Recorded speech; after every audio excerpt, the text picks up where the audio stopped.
மகிமைப்படுவதாக. ஆண்டவராகிய இயேசு கிறிஸ்துவின் இனிதான நாமத்தில் உங்களுக்கு என் அன்பின் வாழ்த்துக்களை தெரிவித்துக் கொள்கிறேன். அன்பான தேவனுடைய பிள்ளைகளே, இந்த லாக்டவுன் பீரியட் தொடர்ந்து கொண்டிருக்கிறது. தேசத்தில் பயங்கரமான மரணங்கள் சம்பவித்துக் கொண்டிருக்கிறது. விசேஷமாக அநேக பரிசுத்தவான்கள் எடுத்துக்கொள்ளப்படுகிறார்கள். எந்த நிலையில் அவர்கள் பாதிக்கப்படுகிறார்கள் என்பது புரிந்து கொள்ள முடியவில்லை. பேசலாம். நாட்களில் தெரிந்ததான அநேக தேவனுடைய ஊழியர்கள் நஷ்டப்பட்டு கொண்டிருக்கிறார்கள். பேசலாம். விசேஷமாய் அவர்களுக்காக நான் ஜெபிக்க வேண்டும். Pastor K.S. வில்சன் என்று சொல்லுகிறவர் நல்ல ஒரு அருமையான பாடகர், ஆராதனை வீரர். அவர் நஷ்டப்பட்டு விட்டார். இன்னும் இதே போல நாம் நேசிக்கிற ஆவிக்குரிய நிலையில் உள்ள அநேக பரிசுத்தவான்கள் கடந்து போவதை கேள்விப்படும் போது மிகவும் துக்கமாக இருக்கிறது. பேசலாம். இன்னும் நாம் நேசிக்கிற பல தேவனுடைய ஊழியர்கள் உடல்நலம் சரியில்லாமல் இருக்கிறதை கேள்விப்படுகிறோம். உண்மையாகவே உள்ளம் அப்படியே உடைந்து விடுகிறது. அநேக பரிசுத்தவான்கள் மாற்றப்பட்டு கொண்டிருக்கிறார்கள்.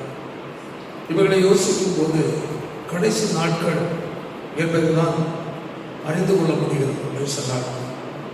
தேவ பிள்ளைகள் இந்த நாட்களில் அதிகமாய் பரிசுத்தவான்களுக்காக, ஊழியக்காரர்களுக்காக, தேவ மக்களுக்காக ஜெபிக்க கடமைப்பட்டவர்களாக இருக்கிறோம். பேசலாம். அல்லேலூயா. காரணம், ஆண்டுடைய வருகை சமீபம், கடைசி காலமாக இருக்கிறது. பேசலாம். பாருங்கள், இவைகள் எல்லாம் நாம் கேள்விப்படும் போது இந்த உலக வாழ்க்கை நிரந்தரமானது அல்ல என்பதை திட்டம் தெளிவாக நமக்கு புரிந்து கொள்ள முடியும். பேசலாம். இப்பொழுது நன்றாக, நேற்று ஒரு கழிந்த நாளிலே ஒரு நல்ல ஒரு தம்பி, நல்ல ஒரு மாவட்டம், நம்முடைய மாவட்டத்தில் நல்ல ஒரு பாடகரும் நல்ல ஒரு இசை இயக்குகிற ஒரு நபர் பேசலாம். திடீரென்று கேள்விப்படுகிறோம், அவள் மறித்து போனாள். மனசு கஷ்டமா இருக்கு. பேசலாம்.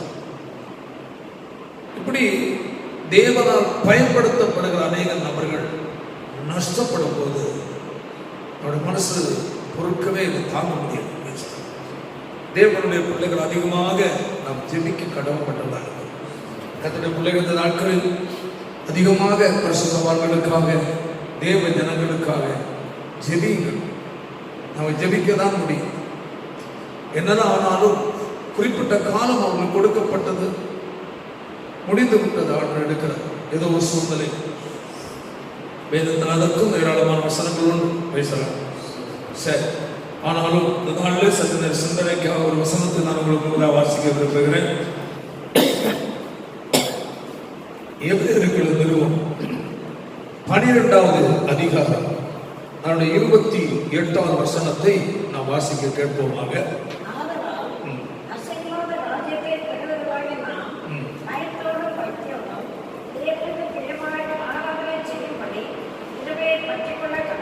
கர்த்தருடைய நாமம் மகிமைப்படுவதாக.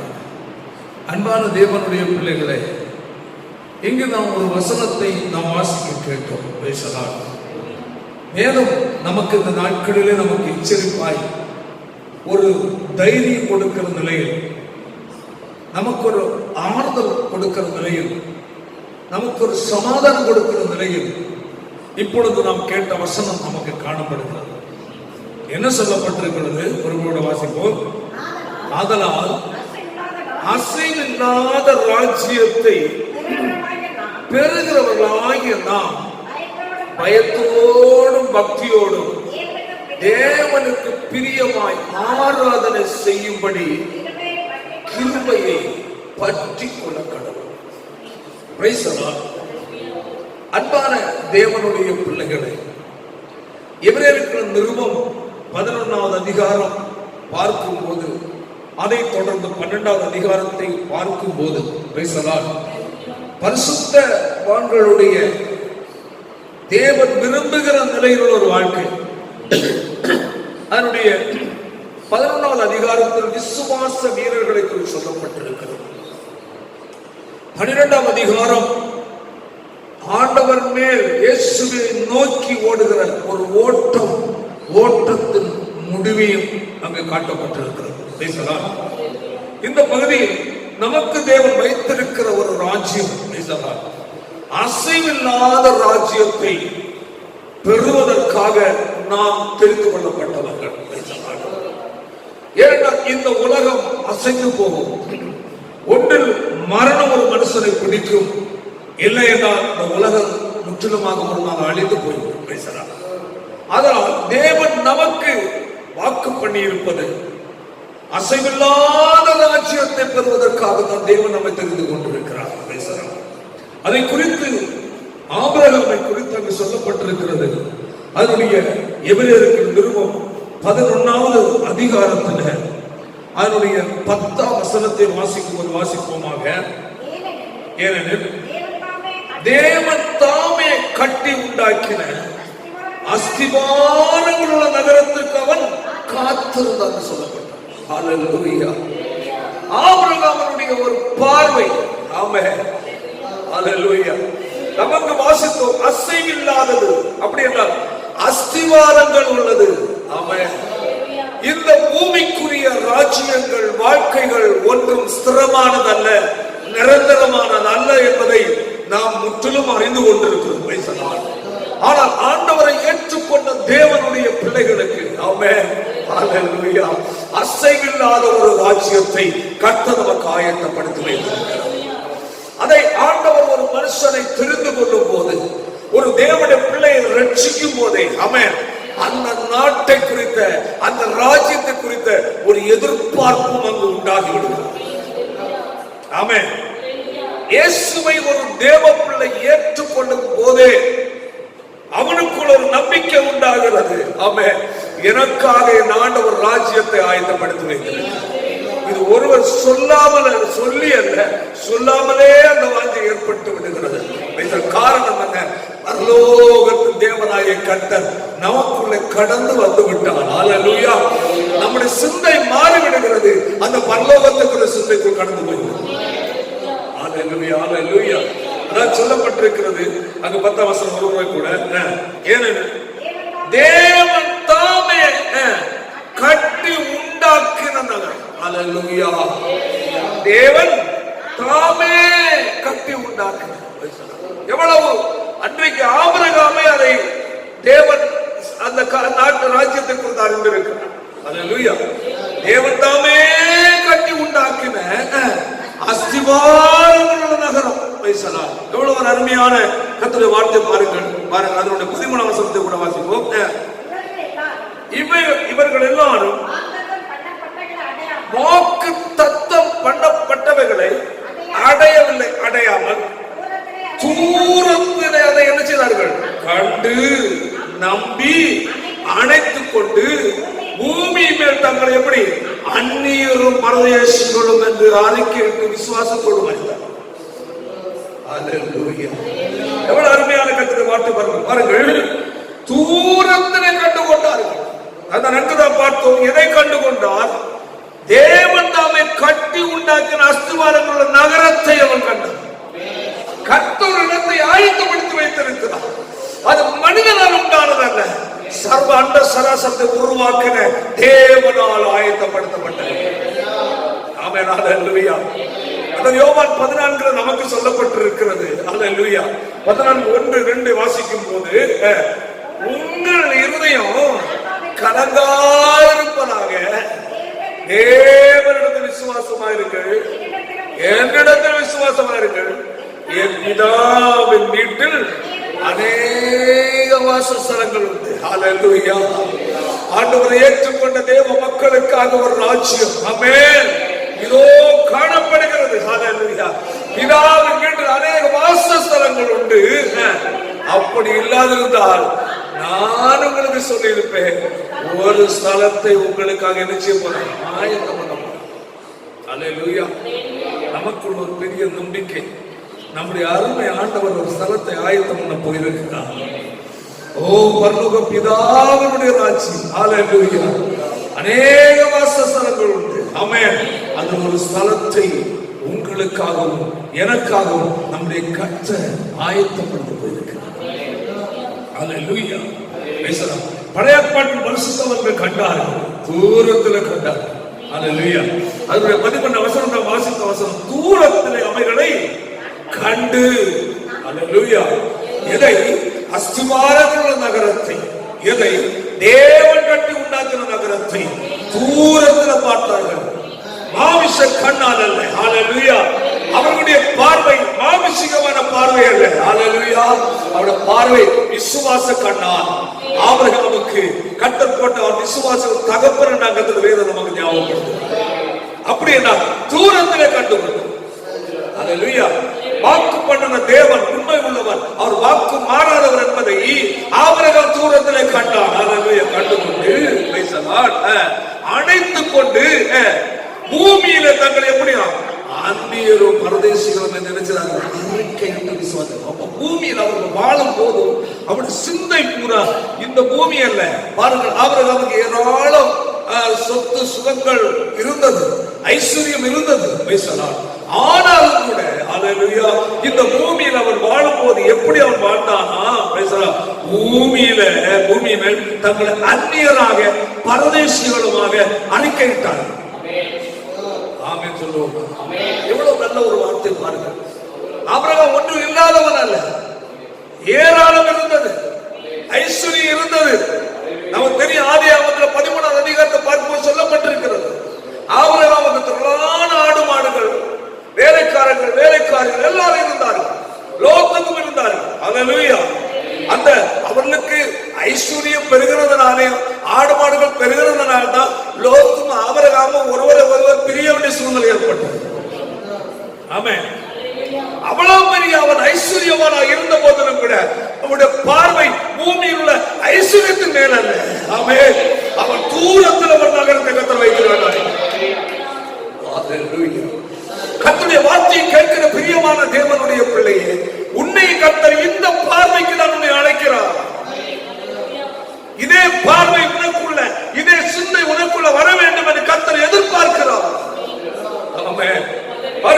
தூரத்தில் அவைகளை கண்டு நம்பி அணைத்துக் கொண்டு பூமியின் மேல் தங்களை எப்படியா, இதெல்லாம் ஐஸ்வர்யமா இருந்த போதிலும் கூட பூமியின் மேல் தங்களை எப்படியானா, நாங்கள் இந்த பூமிக்கு சொந்தமானவர்கள், நாங்கள் அந்நியர். அல்லேலூயா. பூமியில் அந்நியரும் பரதேசிகளும் என்று நினைச்சார்களாம். அறிக்கையிட்டு அவருடைய வாயிலிருந்து வருகிற அறிக்கை என்னவென்றால், நாங்கள் இந்த பூமிக்குரியவர்கள் அல்ல. அல்லேலூயா. எங்களுக்கு அவர் அஸ்திபாரங்களோட நகரத்தை கர்த்தர் ஆயத்தப்படுத்தி வைத்திருக்கிறார். அந்த ராஜ்யத்தை நாங்கள் நிரந்தரமான ராஜ்யம் என்பதை அன்றைக்கு அறிக்கை சொல்லப்பட்டிருக்கிறது. அதனுடைய 12வது அதிகாரம் எபிரேயர் 28ஆம் வசனம் வாசிப்போமாக. அசைவில்லாத ராஜ்யத்தை பாருங்கள், அங்கு சொல்லப்படும் அசைவில்லாத ராஜ்யம். அசைவில்லாத ராஜ்யத்தை பெறுகிறவர்களாய் நாம் பயத்தோடு பக்தியோடும் தேவனுக்கு பிரியமான ஆராதனை செய்யும்படிக்கு. ஆமென். அல்லேலூயா. எவ்வளவு அருமையான ஒரு காரியமா இருக்கு. ஆமென். Praise the lord. அல்லேலூயா. ரட்சிக்கப்பட்ட தேவனுடைய பிள்ளையே, தேவனுடைய வார்த்தையை கேட்டுக்கொண்ட கர்த்தருடைய பிள்ளையே, அந்த ராஜ்யத்துக்கு நீ ஆயத்தமா? இந்த உலகத்தை நீ நம்பி வாழ்ந்து கொண்டிருக்கிறாயோ? உலகம் உனக்கும் எனக்கு நிரந்தரமானது அல்ல. இந்த உலகம் நடக்கிற சம்பவங்களை நீ பா, அதை கூட நீ கேள்விப்படுகிறாயே. ஒவ்வொரு நாளும் புதிய புதிய தகவல்கள் வந்து கொண்டிருக்கிறது அல்லவா? மீண்டும் நீ எப்படி பூமியை நம்பிக்கை வைப்பது? இது தற்காலிகமானது. பூமி தேவன் நமக்கு கொடுக்கப்பட்ட காலம் வரையில்தான் இந்த பூமி வாழ்க்கை. ஆனால் அடுத்தது நமக்கு ஒரு நிரந்தர ஒரு வாழ்க்கை கர்த்தர் வைத்திருக்கிறார். அந்த ராஜ்யம் அசைவில்லாத ராஜ்யம், அந்த ராஜ்யம் அஸ்திவாரமுள்ள நகரம். ஆமென். அந்த நகரத்துக்காக பரிசுத்தவர்கள் காத்திருந்தார்கள். அவர் சொன்னார்கள், இந்த பூமியில் அவர்கள் அந்நியரும் பரதேசிகளும் என்று அறிக்கையிட்டார்கள். ஆமென். உலகம் எனக்கு சொந்தம் அல்ல. ஆமென். ஆண்டவராகிய இயேசு கிறிஸ்துவை மனம் திரும்பி ஒரு தேவனுடைய பிள்ளை ஏற்றுக்கொள்வார்கள் என்றால் அவருடைய சிந்தை உடனடியாக அங்கதான் போகும். அதான் இயேசு சொன்னார். முதலாவது யோவான் சாமுவேல் பிரசங்கித்தார், மனம் திரும்புங்கள், பரலோக ராஜ்யம் சமீபமா இருக்கிறது. முதலாவது ஆண்டவராகிய இயேசு பிரசங்கித்தார், மனம் திரும்புங்கள், பரலோக ராஜ்யம் சமீபமா இருக்கிறது. அப்போஸ்தலர் பிரசங்கித்தார்கள், மனம் திரும்புங்கள், பரலோக ராஜ்யம் சமீபமா இருக்கிறது. பூமிக்குரிய காரியத்தை பற்றி பிரசங்கம் பண்ணாங்க. ஆமென். திரும்புங்கள், பரலோக ராஜ்யம் சமீபமா இருக்கிறது. ஹல்லேலூயா. அந்த ராஜ்யத்திற்காகவே கர்த்தர் நம்மை தெரிந்து கொண்டிருக்கிறார். ஆமென். பாருங்கள், வாசிப்போமாக. அதனுடைய கர்த்தர் 14ஆம் வசனத்தை வாசிப்போம்.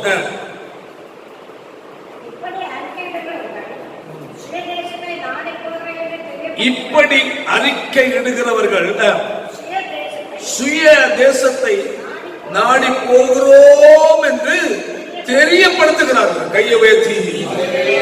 எவ்வளவு அருமையான வார்த்தை. ஆமென். இப்படி அறிக்கை எடுக்கிறவர்கள். எப்படி அறிக்கை எடுக்கிறார்கள்? பூமியிலே நாங்கள் அந்நியரும் பரதேசிகள் என்று அறிக்கை எடுக்கிறவர்கள். இந்த உலக வாழ்க்கை நாங்கள் அந்நியர். ஆண்டவர் இயேசு சொன்னார், நான் உலகத்தார் அல்லாதது போல இவர்களும் உலகத்தார் அல்ல. யோவான் இயேசு சொன்னார், என்னுடைய ராஜ்யம் இந்த பூமிக்குரியது அல்ல என்று இயேசு சொன்னார். எவ்வளவு அருமையான வார்த்தை. வாசிப்போம் வசனத்தை. நான் உலகத்தார் அல்லாதது போல அவர்களை யார் அல்ல, உலகத்தார் அல்ல. என்னுடைய ராஜ்யம் வசனத்தை வாசிப்போம். இயேசு பிரதியுத்தரமாக, என் ராஜ்யம் இவ்வுலகத்துக்குரியது அல்ல என்றார்.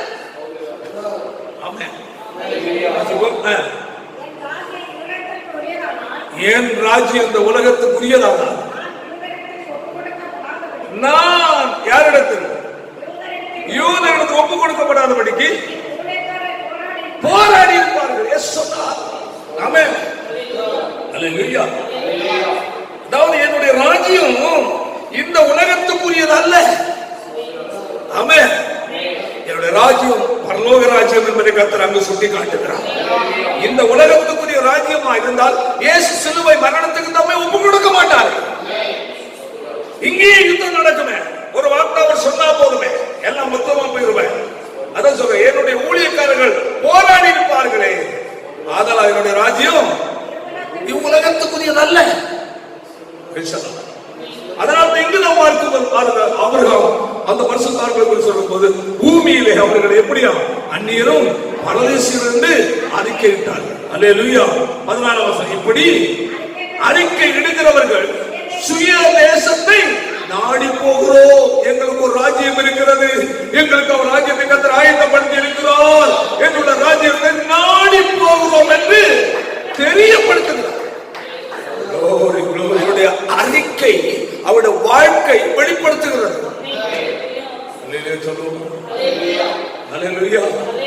அவர்கள் சொல்லுகிற வார்த்தை, அவருடைய நடைமுறைகள் வெளிப்படுத்துகிறது. எப்படி? எங்களுக்கு இதல்ல ராஜ்யம். ரட்சிக்கப்பட்ட தேவனுடைய பிள்ளையே, இன்று உன்னுடைய பேச்சு, உன்னுடைய நடக்கை, உன் செயல்கள், இந்த பூமியில் நடந்து கொள்கிற எல்லா காரியத்தையும் பார்க்கிற மற்ற ஜனங்கள், ஓ இவர்கள் இந்த ராஜ்யத்துக்குரியவர்கள் அல்ல, இந்த ராஜ்யத்துக்கு வாழ்வர்கள் அல்ல, இவருடைய ராஜ்யம் பரலோக ராஜ்யம் என்று அவர்களால் நீ அவர்களுக்கு முன்பதாக நீ அடையாளம் காட்டுகிறாயா? நேரத்தை செலவு. சகோதரா சகோதரி, பூமியில் நமக்கு என்ன இருக்கோ இல்லையோ, அல்லேலூயா, உனக்குள்ள ஒரு ஏக்கம் இருக்க வேண்டும். என் ராஜ்யம் இதல்ல, என்னுடைய ராஜ்யம் சொந்த ராஜ்யம் இதல்ல. இயேசு அதான் சொன்னார், நான் உலகத்தால் அல்ல, அவர்கள் உலகத்தால் அல்ல. இயேசு என்னுடைய ராஜ்யம் இந்த உலகத்துக்குரியதல்ல. ஆமென். ஹல்லேலூயா.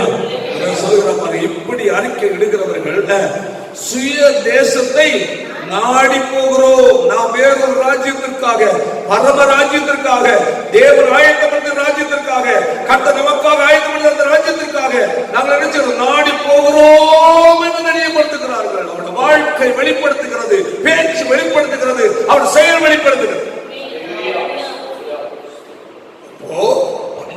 ராஜ்யத்துக்கு ஒரு நபர் என்று உனக்குள்ள ஒரு வாஞ்சை, அந்த எதிர்பார்ப்பின் வாழ்க்கை இந்த பூமியில் வாழ்வாய் என்றால் உன் பேச்சில் அதிகமாக வர வேண்டியது பரலோக ராஜ்யத்தை குறித்து. உன் பேச்சில் இந்த பூமிக்குரிய காரியத்தை குறித்து பேசி பழகக்கூடாது. இந்த உலகத்தின் மேல் கவலைப்படக்கூடாது. மார்த்தாளும் மரியாளும் இயேசுவை சந்திக்கிறார்கள். மார்த்தாள் இயேசுவை அழைத்துக் கொண்டு போகிறார். இயேசு மார்த்தாள் வீட்டில் போன அவளுக்கு ஒரு சகோதரி மரியாதை இருந்தார். அல்லேலூயா. போன உடனே மரியாள் இயேசு பாதத்துல வந்து உட்கார்ந்து பூமிக்குரிய காரியத்திற்காக கவலைப்பட்டதான மார்த்தாள் புலம்புகிறார். உடனே கர்த்தர் என்ன சொன்னார்? மார்த்தாளே மார்த்தாளே, நீ அநேக காரியங்கள் கொடுத்து என்ன செய்து கொண்டிருக்கிறாய்? கவலைப்பட்டு இருக்கிற. தேவையானது ஒன்றே. ஹல்லேலூயா. மரியா தன்னை விட்டுடா நல்ல பங்கு இருக்குது. மரியா தன்னை விட்டுடா நல்ல பங்கு. அந்த பங்கு என்ன? பரலோகத்துக்குரிய பங்கை தெரிந்து கொண்டார். பூமிக்குரிய காரியத்துமே கவலைப்படவில்லை. பூமிக்குரிய காரியத்துமே சிந்தனை கொண்டு போகவில்லை. அவன் சிந்தனை பூரா இயேசுவின் பாதம். இந்த பாதம் ஒன்று மட்டும்தான் அந்த ராஜ்யத்துக்கு என்னை ஆயத்தப்படுத்தும். இயேசுவின் பாதத்தை தெரிந்து கொள்கிற தேவனுடைய பிள்ளைக்கு ஒரு நம்பிக்கை உண்டு. இது தற்காலிகமான ராஜ்யம். ஆமென். எனக்கு ஒரு நிரந்தர ராஜ்யத்தை என்னுடைய அருமையானவர் ஆயத்தப்படுத்தும். அது அசைவில்லாத ராஜ்யம், அது அஸ்திவாரமுள்ள ராஜ்யம், அது தேவன் தாமே கட்டி உண்டாக்குற ராஜ்யம். அதுல அடுத்த வசனம் சொல்றது 15 வாசிப்போம். தாங்கள் விட்டு வந்த தேசத்தை நினைத்தார்களானால், எவ்வளவு அழகான வார்த்தை பாருங்க. விட்டு வந்த தேசத்தை நினைத்தார்களானால் அதற்கு திரும்பி போவதற்கு அவர்களுக்கு சமயம் கிடைத்திருக்குமே.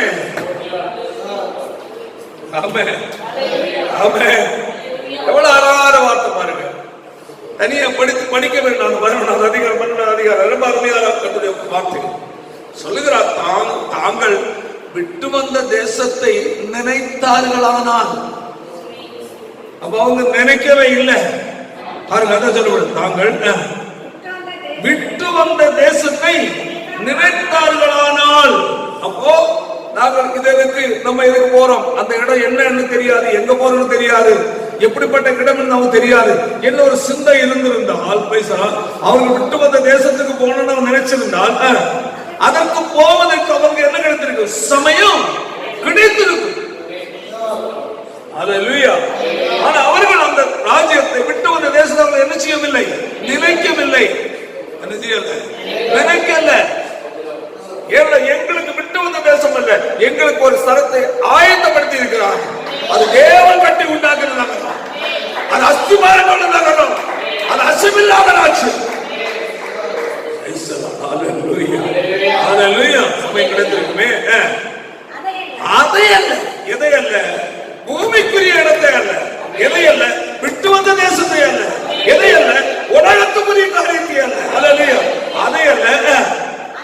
அதிலும் நேர்மையான கையை வைத்த சொல்லுவோம், அதிலும் நேர்மையான பரம தேசத்தை விரும்பின கைகளை கட்டி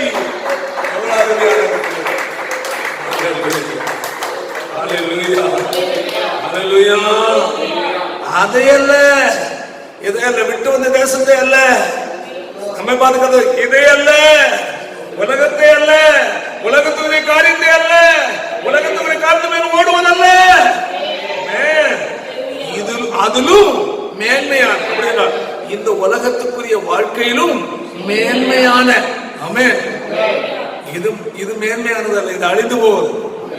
அநேகருக்கு இந்த அழிந்து போகிற தற்காலிகமான இந்த உலகத்தின் மேலதான் ஒரே ஆசை, ஒரே நாட்டம். ஆண்டவர் சொல்லுகிறார் 1 யோவான் 2வது அதிகாரத்துல, உலகத்திலும் உலகத்தில் உள்ளவைகள் என்ன செய்யாதீர்கள்?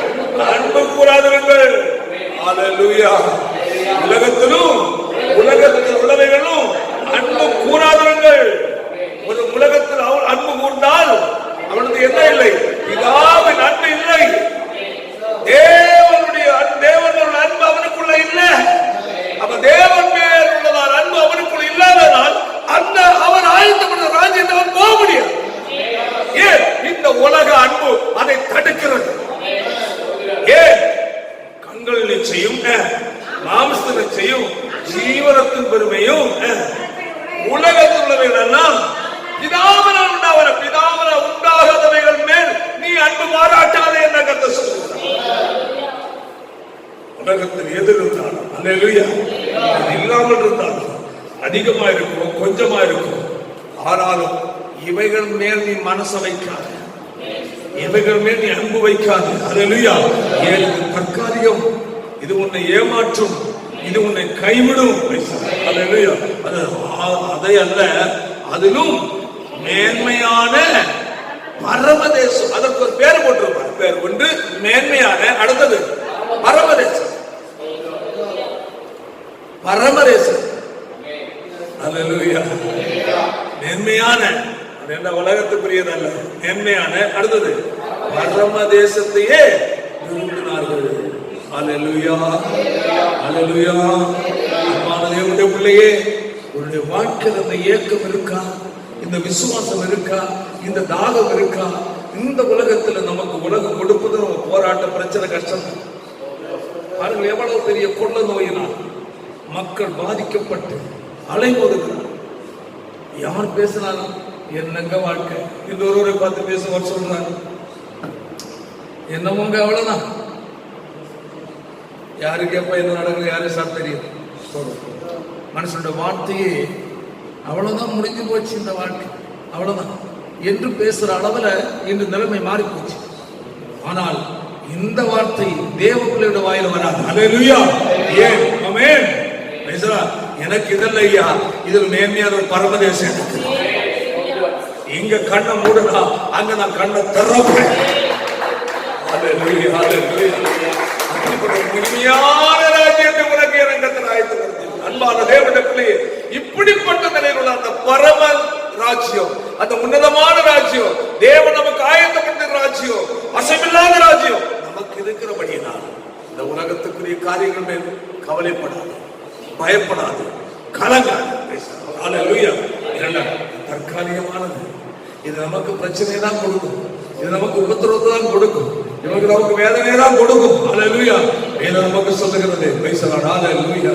அதனுடைய 13வது அதிகாரத்தில் 14வது அதிகாரம் பார்க்கும் போது, என்னிடத்தில் உங்களுக்கு சமாதானம் உண்டாயிருக்கும்படி வாசிப்பட்ட சனத்தை சமாதானம் உண்டாயிருக்கும்படி இவைகளை சொல்லுகிறேன். உலகத்தில் உங்களுக்கு உபத்திரவம் உண்டு, ஆனாலும் திடன் கொள்ளுங்கள், நான் உலகத்தை ஜெயித்தேன். அல்லேலூயா. ஆண்டவர் சொல்றார், இந்த உலகம் உங்களை ஏமாற்றும், உங்களுக்கு உபத்திரவம் கொடுக்கும், பிரச்சனை கொடுக்கும், உலகத்தில் வியாதி வேதனைகள் துக்கங்கள் உண்டாகும், ஆனாலும் உங்களுக்கு என்னிடத்தில் சமாதானம். இயேசுவிடத்தில் நம்ம சமாதானம் இருக்கையா? இயேசு நமக்கு சமாதானம் கொடுக்கிறவர். அல்லேலூயா. அதனால் உலகத்தையே பார்த்து, உலகத்தை பிரச்சனையே பார்த்து, உலகத்தில் உள்ளவனே நீ பார்த்து பார்த்து வாழ்வேன்னா உனக்கு நிம்மதி போயிடும். ஆண்டவர் சொல்றாரு, என்ன பாரு. அல்லேலூயா. இயேசுவை பாரு. அல்லேலூயா. அவரிடத்துல சமாதானம் இருக்கு. ஆமென். உலகம் நமக்கு சமாதானம் கொடுக்காது. உலகம் நிரந்தரமானது அல்ல, இது தற்காலிகமானது. இங்கு எதுவும் நடக்க வாய்ப்பு இருக்கு. அல்லேலூயா. அல்ல கர்த்தர் சொல்றார், என்னை பார்.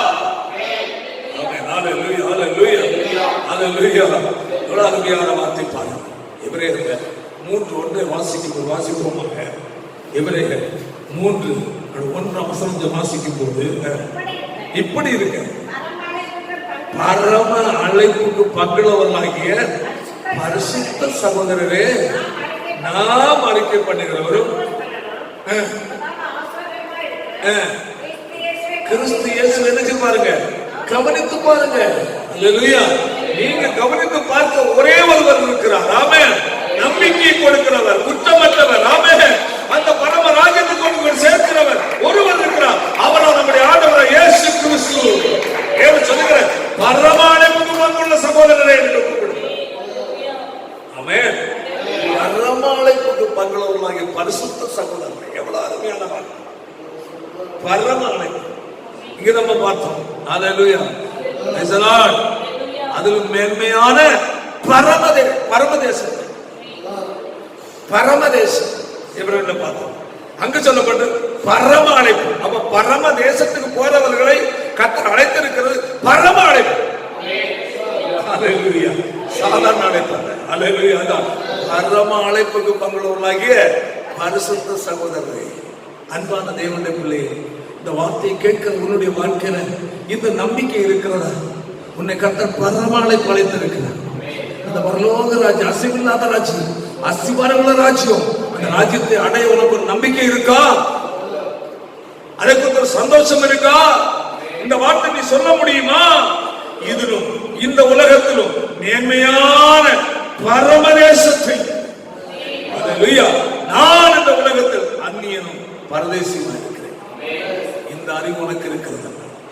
உன்னுடைய கவனத்தை அங்கத்துக்கு. அல்லேலூயா, அல்லேலூயா. நமக்கு ஒரு இருக்கிறார். நம்முடைய குடியிருப்போ பரலோகத்தில் இருக்கிறது. அங்கே இருந்து கர்த்தராயிருக்கிற கிறிஸ்துவ இரட்சகர் வர எதிர்பார்த்து ஒரு வரப்போகிறார். ஹல்லேலூயா, ஹல்லேலூயா. எங்க அந்த பரம ராஜ்யத்துக்கு நம்மை கொண்டு சேர்ப்பதற்காக ஹல்லேலூயா ஒருவர் வரப்போகிறோம். வருகிற நாள் மிகவும் சமீபமா இருக்கு. அதனால் இந்த உலகத்துக்கு ரோமர்ல 8:12 வாசிப்போம். இந்த காலத்தில் இந்த உலகத்தில் இருக்கும் போது உள்ள பாடுகள் இனி நம்மிடத்தில் வெளிப்படும் மகிமைக்கு ஒப்பிடத்தக்கவைகள் அல்ல என்று எண்ணுகிறேன். பாருங்க, அதான் சொல்றோம். ஆதலால் இக்காலத்து பாடு, ஆமென், இக்காலத்து பாடுகள், இப்போ தற்காலிகமாய் ஏற்படுகிற பாடுகள் இனி நம்மிடத்தில் வெளிப்படும் மகிமைக்கு ஒப்பிடத்தக்கவைகள் அல்ல. நம்மிடத்தில் வெளிப்பட போகிறதால் மகிமைக்கு ஒப்பிடத்தக்கவை. இந்த பாடு தற்காலிகம் போயிடும். ஆமென். ஆனால் ஒருவேளை இந்த பூமியில பாருங்க எத்தனையோ பரிசுத்தவான்கள் போயிட்டாங்க. குறிப்பிட்ட நாட்கள் கேள்வி ரொம்ப துக்கமா இருக்கிறது. ஆனால் ஒரு பக்கம் பெரிய சந்தோஷம், அவர்கள் அழிவுள்ளதான ராஜ்யத்துக்கு போகல, அழியாத ராஜ்யத்துக்கு போயிருக்கிறார்கள். ஹல்லேலூயா. வேதத்துல ஏசாவில் அழகா சொல்லப்பட்டிருக்கிறது. பைசலால் அதை நான் நினைத்து நினைத்து நான் சந்தோஷப்படுகிறேன். பைசலால் ஹல்லேலூயா. நீதிமான் என்ன செய்கிறான்? மடிந்து போகிறான். ஒருவரும் அதை என்ன செய்வதில்லை. புத்திமான்கள் எடுத்துக் கொள்ளப்படுகிறார்கள். ஆனால் தீங்கு வராதற்கு முன்னே நீதிமான் எடுத்துக் கொள்ளப்படுகிறார். பாருங்க, நீதிமான் மடிந்து போகிறான். நான் அதான் ரொம்ப யோசித்தேன், என்னப்பா இது நடக்கிறது? பெரிய பெரிய பரிசுத்தவான்கள் போறாங்க, ஹல்லேலூயா, வைராக்கியமானவங்க போறாங்க, சத்தியத்தை போதிக்க போறாங்க, முன்மாதிரியான போறாங்க, அப்பா ஹல்லேலூயா. ஆண்டவர் நீதிமான் மடிந்து போகிறார். ஒருவர் அதை என்ன போயிட்டாரு, அந்த பாஸ்டர், அந்த பாட்டுக்காரர் போயிட்டாரு, அவரை இறந்துட்டாரு, என்ன இது நடக்குது, ஏமாறிட்டாரு என்று நம்ம சிந்திக்கிறோம். சொல்லப்பட்டிருக்கு, நீதிமான் மடிந்து போகிற ஒருவரும் அதை மனதில் வைக்கிறது இல்லை. அந்த அவனுக்குள்ள நம்பிக்கை யாரும் யோசிக்கிறது இல்லை. அவங்களுக்குள்ள மகிமை ராஜ்யத்தை சிந்திக்கிறதே இல்லை. ஹல்லேலூயா. வேற விதமா பேசுறாங்க. என்னப்பா அவர் செத்துட்டாரு, போயிட்டாரு, அப்படி இப்படி பேசுறாங்க. ஒருவன் அதை மனதில் வைக்கிறது இல்லை. புத்திமான்கள் என்ன செய்றாங்க? எடுத்துக் கொள்ளப்படுகிறார்கள். ஆனாலும் தீங்கு வராதற்கு முன்னே நீதிமான் என்ன செய்வார்? எடுத்துக் கொள்ளப்படுகிறார். சிந்திப்பார்கள். தீங்கு வராதற்கு முன்னே. ஏன் இந்த உலகத்தில் ஒரு பெரிய ஒரு தீங்கு ஒன்று சந்திக்க போகும். உலகத்தில் பெரிய ஒரு உபத்திரம் ஒன்று வரப்போகிறது. உலகத்தில் பெரிய ஒரு அழிவு வரப்போகிறது. அந்த தீங்கு வராதற்கு முன்னே நீதிமான் என்ன செய்யப்படுகிறார்? எடுத்துக் கொள்ளப்படுகிறார் என்பதை என்ன செய்வதில்லை, சிந்திப்பதில்லை. அல்லேலூயா. அடுத்த வசனம், நேர்மையாய் நடக்கிறவர்கள் சமாதானத்துக்கு பிரவேசித்து தங்கள் படுக்கைகள் என்ன செய்யறாங்க? இளைப்பாறுகிறார்கள். ஹல்லேலூயா. அநேக பரிசுத்தவான்கள் கடந்து போய் இளைப்பாறிக் கொண்டிருக்கிறார்கள். ஒரு மத்தியாக ஆண்டவரை இயேசு வெளிப்படும் போது ஹல்லேலூயா, அந்த இளைப்பாறுதல் அவனை எழுந்திருந்து பண்ணுவது. அசைவில்லாத ராஜ்யம், அசிவாரமான ராஜ்யம், இது மேன்மையான ராஜ்யம், மகிமையான ராஜ்யம் நமக்காக ஆயத்தப்பட்டது. அந்த ராஜ்யத்திற்கு இந்த உலகத்தில் வாழ், உலகத்தை நம்பி, உலகத்தை பார்த்து, உலகத்தில் ஆசை வச்சு, உலகத்துக்குரிய காரியத்துமே கவலைப்பட்டு இந்த உலகம் அந்த ராஜ்யத்தை இழந்து விடாமல் இந்த உலகத்தின் மேல், உலகத்தில் உள்ளவைகள் மேல் நம்ம எது இருந்தாலும் இல்லாமல் இருந்தால் அந்த ராஜ்யத்தின் மேல் நம்முடைய நாட்டம் அதிகரிக்கட்டும், நம்முடைய ஆசை அதிகரிக்கட்டும். ஏன்? அங்கிருந்து ஒரு வர இருக்கிறார். அந்த வருகைக்கு நாம் ஆயத்தப்படுவோம். கர்த்தர் வார்த்தைகளை நம்மை ஆசீர்வதிப்பாராக. கண்களை மூடுவோம், ஜெபிப்போம். நல்ல பிதா, நல்ல வேலைக்காக என்று நாடுகள் கேட்ட வசனம் ஆண்டவரே, ரசமில்லாத ராஜ்யத்தை எங்களுக்கு வைத்திருக்க அஸ்தபாரமுள்ள நகரம், இந்த பூமிக்குரிய வாழ்க்கையில் ஒரு மேன்மையான ஒரு ராஜ்யத்தை எங்களுக்கு வைத்திருக்க, அதற்காக பரிசுத்தவான்கள் காத்திருந்தார்களே. அல்லேலூயா. அந்த ராஜ்யத்துக்காக நேரங்களை தெரிந்து கொண்டிருக்கிறீர்கள். அசமில்லாத ராஜ்யத்தை பெறுகிறோம். பயத்தோடு, பக்தியோடு, தேவனுக்கு பிரியமாக ஆராதனை செய்யப்படி கிருபையை பற்றிக் கொள்ள கடவுள் சொல்லப்பட்டது. அவிதமான ஒரு வாழ்க்கை நாங்கள் வாழ, நம் நித்திய ராஜ்யத்துக்கு ஒரு ஆயத்தத்தோடு நாங்கள் வாழ கர்த்தருக்கு கர்த்தாவே, ஆபிரகாம் அன்றுள்ள பரிசுத்தவான்கள் இந்த பூமியில் நாங்கள் அந்நியரும் பரதேசிகளும் என்று சொல்லி அறிக்கை பண்ணாங்க. அந்த வாழ்க்கையே வெளிப்படுத்தினது. ஆமென். இந்த ராஜ்யம் எங்களுக்குரியதல்ல, இந்த பூமி எங்களுக்கு சொந்தமானது அல்ல என்று அவருடைய வாழ்க்கை வெளிப்படுத்தினது, அவருடைய அறிக்கை வெளிப்படுத்தினது. இந்த அறிக்கையை நாங்கள் வாழ்ந்து நித்திய ராஜ்யம் நாங்கள் ஆயத்தப்பட கிருபை வேணும் என்று ஆசீர்வதி இயேசுவின் மூலம் ஜெபிக்கிறோம். ஜெபங்கள் நல்ல பிதாவே, ஆமென். சேனைகளின் கர்த்தர் பரிசுத்தர், சேனைகளின் கர்த்தர் பரிசுத்தர், சேனைகளின் கர்த்தர் பரிசுத்தர்.